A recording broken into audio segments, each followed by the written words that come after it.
Welcome back to Morning Cafe. This is State of the Nation.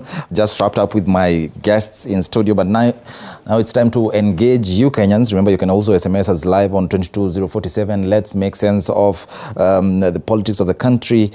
And I want to engage my first caller, Dixon, who's calling us from Kisii. Dixon, if you can hear me, good morning. Yeah, I'm getting you clearly kutoka hapa Kisii. Kisii tuko sawa. Japo kibaridi cha hapa na pale. Otherwise, thank you very much. Well, Dixon, we were talking, my three guests who just left the studio, we're talking about the issues that are making headlines in the country. You as a normal Kenyan, and I want to believe you are a voter. First of all, are you a voter? Are you a registered voter? Yeah. I am a registered voter. I'm registered in my polling center is known as Nyakeyo Primary School. So if you come there on hiyo siku ya kupiga kura utanipata pale kwenye foleni nikijipanga nipige kura. Well, awesome. So you as a voter, what are some of the concerns that you have as a Kenyan voter?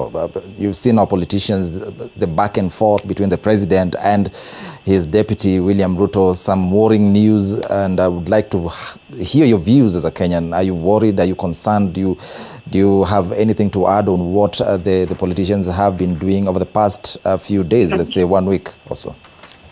So, as you have said, this politics are something to worry. For example, mfano, unaona rais na Ruto naibu wake wakirushiana cheti za maneno. Unajua ni jambo la kuogofya sana, ni jambo la kushtua, kwa sababu katika kipindi hiki hususan ukiangazia ile historia ya Kenya, yale mambo ambayo yamekuwa yalitendeka hapo mwanzoni katika chaguzi zilizopita na hata mwaka wa 2007. Kwa hiyo ni jambo la kutisha na kuogofya, kwa sababu unajua viongozi hawa wanafaa kuwaleta Wakenya pamoja, hususan katika kipindi hichi, kwa sababu I think siasa hazifai kuelekea mwelekeo wa kufa kupona, which I can say that we are heading to that direction. Siasa za kufa kupona, that it is a must win, it is a must my side wins, it is a must this person wins. I think that is something that is worrying, kitu ambacho kinatisha, kinaogofya watu wengi, kwa sababu kiangalia siasa zimekuwa za kufa kupona. Juzi umesikia Uhuru akifoka akisema naibu wangu anafanya hivi na hivi na hivi na hivi, anafanya hivi na hivi na Ruto pia akimfokea. Kwa hiyo ni jambo la kuogofya sana, rafiki yangu, kwa sababu will we be having stability after election? Hilo ni jambo lazima uliogofie, kwa sababu sisi ni wa Kenya, tumezaliwa hapa Kenya, tumeona namna ambavyo chaguzi zimekuwa zikifanyika na kadhalika. Kwa hiyo nadhani kwamba labda mimi kile ambacho ningesema ni kwamba labda rais angenyamaza tu. Huo ndio mtazamo wangu. Labda angenyamaza, wale wenzake, his partners, awaelekeze, amwambie mimi ungeni huyu mkono. Lakini yeye kama rais angefikia wakati ambapo unakuja kiwango cha kumfukia yule ambaye alikuwa karibu nawe, kidogo ni kama unashusha thamani yako. Sisemi kwamba kumuunga Raila vibaya, kwa sababu rais pia ni mpiga kura. You must vote, he also has a right, but to that extent you might divide the country, and being that we have been in such a situation, it is not really good. And also nikizungumzia kuhusu suala la uchaguzi, ni kwamba sasa wanasiasa wapo katika vipindi vya lala sinama, na kuna wale ambao sasa hivi ndio wanaona kwamba they have not been doing nothing, ndio wanajaribu, wanakimbia, wanajaribu kurai. Kwa hiyo katika huu muda mchache ndogo studioni, sijui kama unanipata Nakupata. Naam, katika huu muda kidogo ambao umebaki ni kwamba tutashuhudia wanasiasa wakipita kambi zaidi, using all the energy, using all their resources. Wale ambao walikwisha kufanya vizuri watachaguliwa, lakini wajue kwamba wananchi wana matumaini ya mabadiliko. So I think I've answered two things. Kuhusu the state of the nation, hususan hizi siasa za Uhuru Ruto kidogo hizo sio siasa nzuri kusema kweli. It is not good politics. According to me, the president is like the father of the nation. Kumwangalia unaona baba yako, so you don't expect baba na mama wakipigana vita pale. I think itasambaratisha ile familia. What the president could have done, angetuma akina Munya hao watu wake wa mkono waambie kindly support this guy. Yeye atie maji mdomoni, just wait everything. Kama atapigia Raila, you just go and vote for him. It could have been better to avoid, so that we can have Kenya, because there is life after politics. What we need is a stable government. Sometimes what we can buy is peace. Peace is what Kenyans want. So that, because kama una biashara Nairobi, uendelee na biashara yako, ulishe familia. Kama una shughuli hivi, ufanye hivi, utembe. Kama ni Kisumu, uende ufike urudi. Kama unaenda Mombasa hivi. So I think hapo nitasisitiza tena na tena nikisema kwamba it is not good. It is not good. Siasa za Uhuru Ruto na mgogoro wa Uhuru Ruto is something that is very, very, very bad, and that is dividing the country. Dickson, pengine nikuulize tu swali moja kwa kifupi. Zikiwa zimesalia siku 7 kabla wa Kenya kuelekea kwenye uchaguzi mkuu, ungependa pengine viongozi wafanye nini ili kupunguza gharama ya maisha? Unajua kwa sasa nadhani gharama ya maisha itapungua, hususan baada ya uchaguzi. Na katika kupunguza gharama ya maisha tuna inaweza ikapunguzwa kwa njia mbili. Kuna ile ni kwa muda mfupi, na kuna ile ni kwa miaka mingi ijayo. Kwa nadhani wasiangazie muda mfupi, kwa sababu tuseme wakisema kwamba watasubsidize, with this subsidize the next 5 years, watapunguza gharama hiyo, wataiwekea subsidy miaka 10 ijayo. Utafanya vipi? Kwanza ni kwamba wacha wahakikishe kwamba wanarahisisha nini? Kilimo. Look what called mahindi kukosa. Angalia prices za mbolea, angalia bei ya zile nyenzo, tunasema ni nyenzo, mbolea, seedlings, ilikuwa juu tayari. Sasa unajua yule mtu ambaye ana shamba lake hawezi akalima, so it means he can't provide, and he can't produce. If a farmer cannot produce, then we as Kenyans, we will import more, and what if we import more, itakuwa imefanya nini? Iko juu. So ile kidogo ina demand kubwa, bei iko juu. But ukipunguza mbolea, kila mtu amezalisha mahindi, kila mtu akikisha kuzalisha mahindi, not only mahindi, hivi vyakula vingine, then I think atakuwa amepunguza masuala na chakula. And food is a basic need, and that is where to start from. Punguzeni seedlings bei yake, punguzeni mbolea, hamasisheni watu walime hizi other crops, potatoes, hizi zingine zenye ambazo zinaenda labda miezi 3-6. Hamasisheni kilimo kama hicho, and then we will have as a country a long-term solution for food, which is a basic need. And then sasa unajua things will automatically zitafanya nini?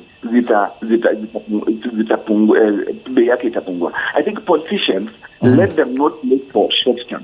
Let them look for long term. How did we get ourselves into this condition? Next year, what will we do tusijipate katika hali hii? And I think that one it will be done effectively for the next government. Well, asante sana Dickson. Thank you so much, Dickson, for watching, and keep watching TV47. Asante sana. Well, this karibu sana ndugu yangu. Asante. Well, that is Dickson. Well, this is Morning Cafe, Rauka na Morning Cafe. That is Dickson, one of our viewers. He's really talked about a lot of issues. He's concerned about the airing of dirty linen by both the president and his deputy, William Ruto. over the past weekend, Ruto claiming that there are people who are probably trying to harm him and his family.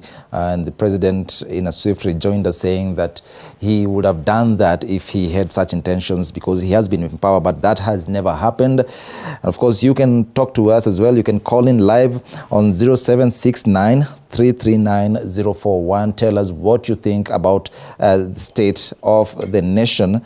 And I understand that we have another caller in line, Jackson. I understand that yes, we've lost the connection between us and Jackson, and I understand we've reconnected with Jackson. Jackson, good morning. If you can hear me, how are you and where are you calling us from? Hello?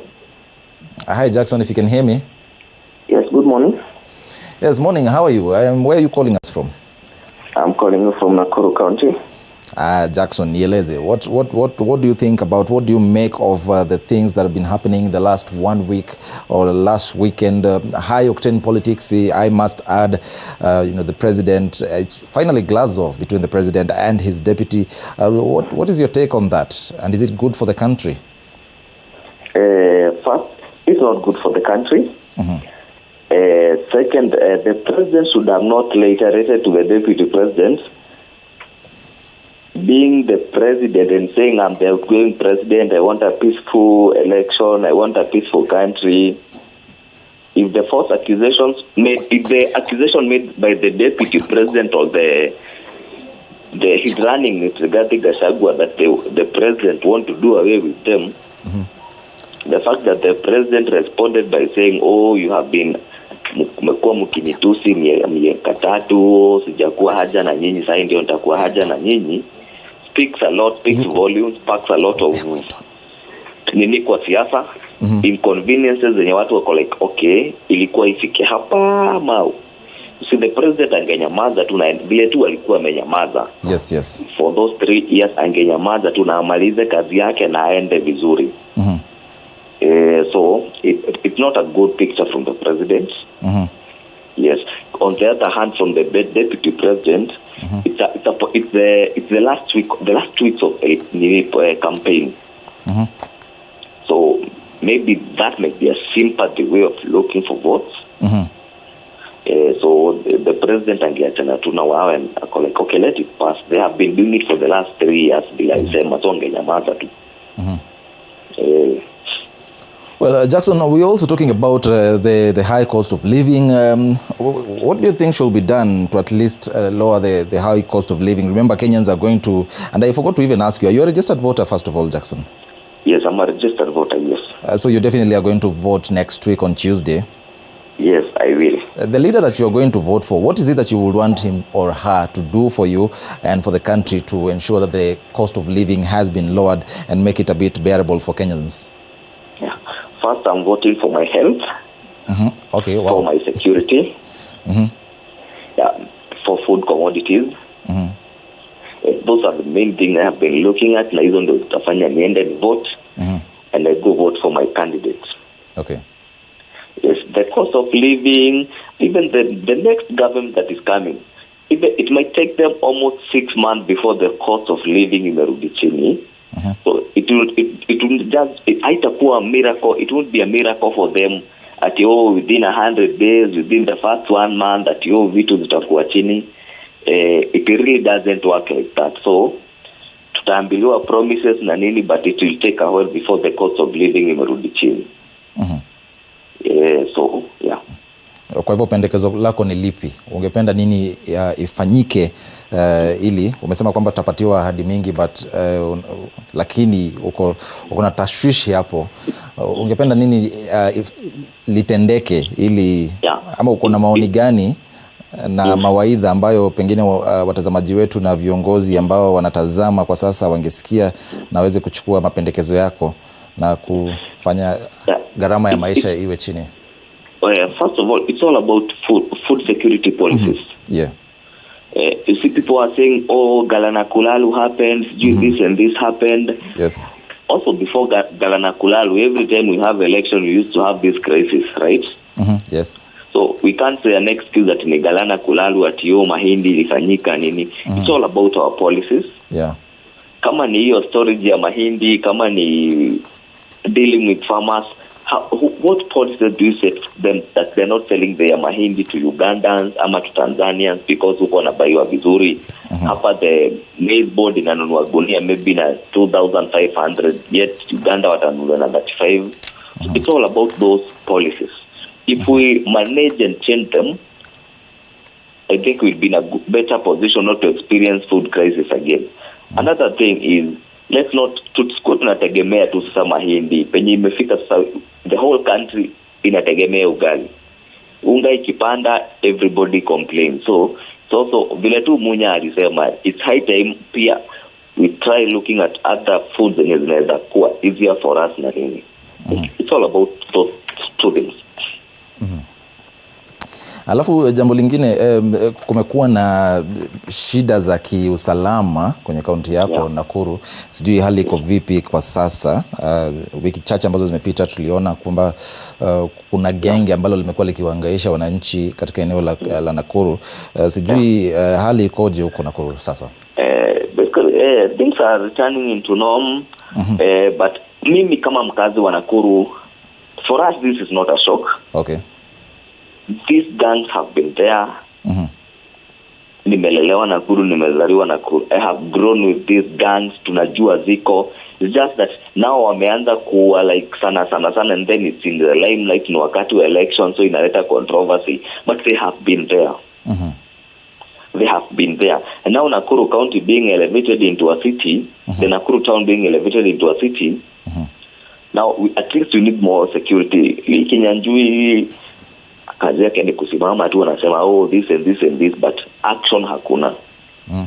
So I think we should also ask for more actions from our leaders. Tunapata hao vijana wakishikwa, senior police officers huko unasikia ndio wanaenda kuwatoa, politicians ndio wanaenda kulipia board, hao watu wanakula hongo and then they are out. It's all about corruption.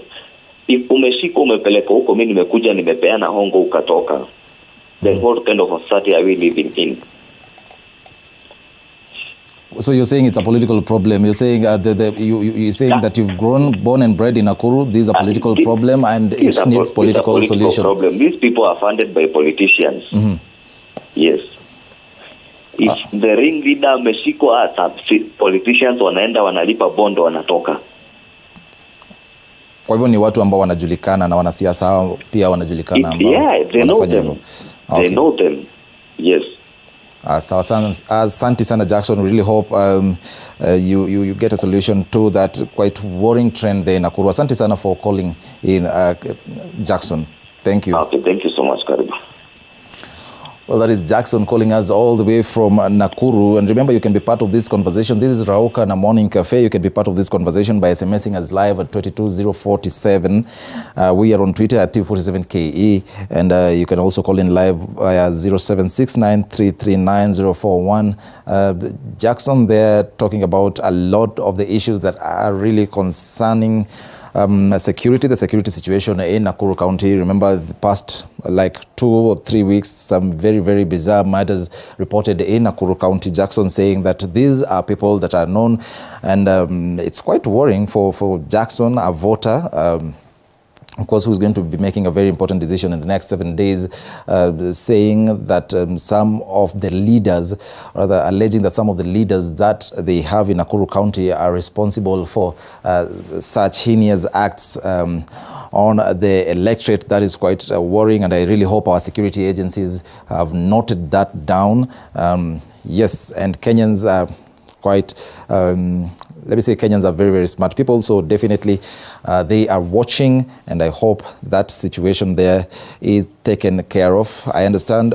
Well, that was our last caller for today. This is Morning Cafe, State of the Nation. My name is Eric Munene, and of course I'm sitting in for Linda Alela. I want us to take a very, very short break, but we'll be back with something else different, something different that you don't want to miss. Keep it here.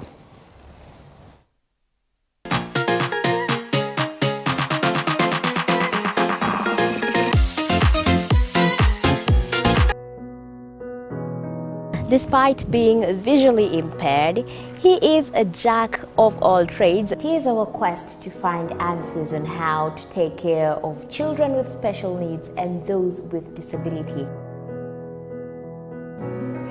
You do not need to see musical notes to understand music, but rather to have your soul feel the vibe.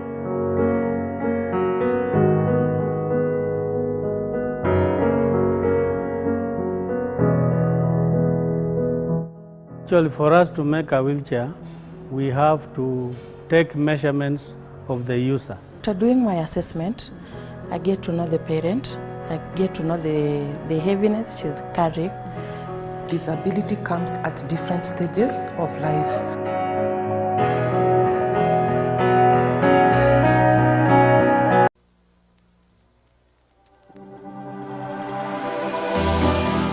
How well do you know what's happening around you? Morning Cafe with heated political debates, Baraza la Siasa. Hiyo kitu azungumzie, angalie hali ya maisha ya watu. Informative health discussions, business, farming. Tasty Wednesday, Fitness Thursday, and Feel Good Friday with amazing DJs, celebs, waimbaji, kuna comedians, alafu kuna wajinga, and music bands every Monday to Friday from 6 a.m. to 9 a.m.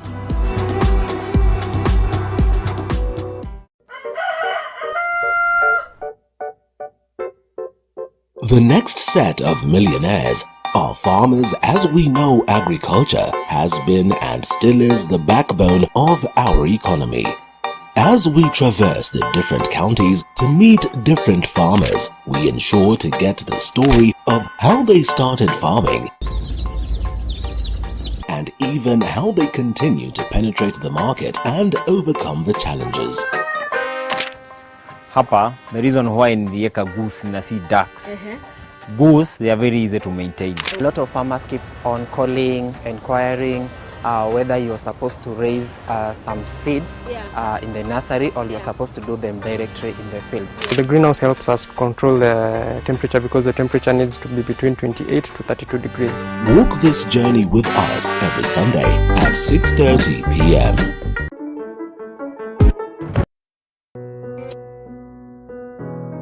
Despite being visually impaired, he is a jack of all trades. It is our quest to find answers on how to take care of children with special needs and those with disability.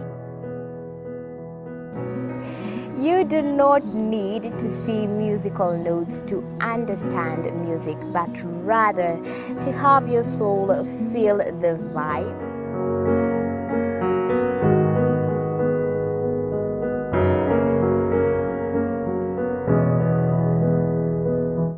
Actually, for us to make a wheelchair, we have to take measurements of the user. After doing my assessment, I get to know the parent, I get to know the heaviness she's carrying. Disability comes at different stages of life.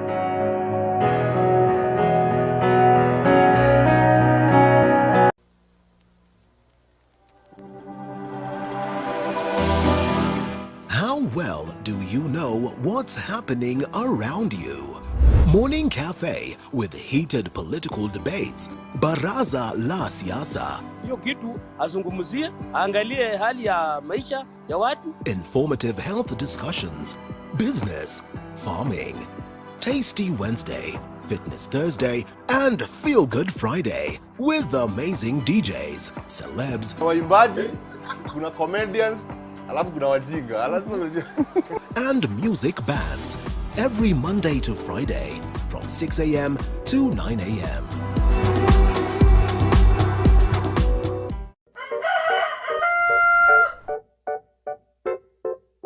The next set of millionaires are farmers. As we know, agriculture has been and still is the backbone of our economy.